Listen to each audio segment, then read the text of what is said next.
আপনারা দেখছেন 99 নিউজ বাংলা। বদলাবো আমরা।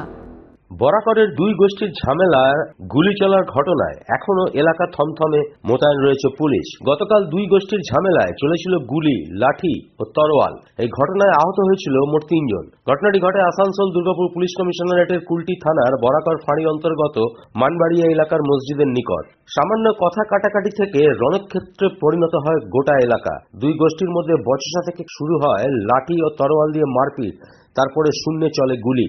ঘটনায় 3 জন আহত হয়। এরপর খবর পেয়ে কুলটি থানার বরাকর ফাঁড়ির পুলিশ ঘটনাস্থলে পৌঁছায়। শূন্যে গুলি চালার খবর পেয়ে পুলিশ তল্লাশি করে একটি বন্দুক বাজেয়াপ্ত করে। এরপর কুলটি থানাতে লিখিত অভিযোগ দায়ের করেন জামিনা খাতুন নামে এক মহিলা।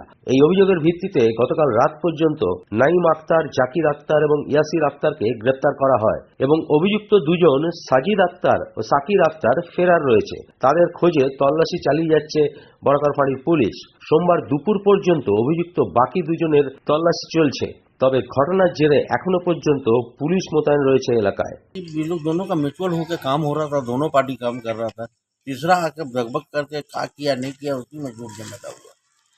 अच्छा, इस झमेला से आपको क्या लगता है? जिस तरह से मनमड़िया में इतना बड़ा घटना घटी है और गोली फायरिंग होगी, तलवार चली, इस तरह का घटना से आप क्या कहना चाहते हैं? बहुत दुखी है आदमी, अच्छा चीज नहीं हुआ और क्या बोल सकते हैं।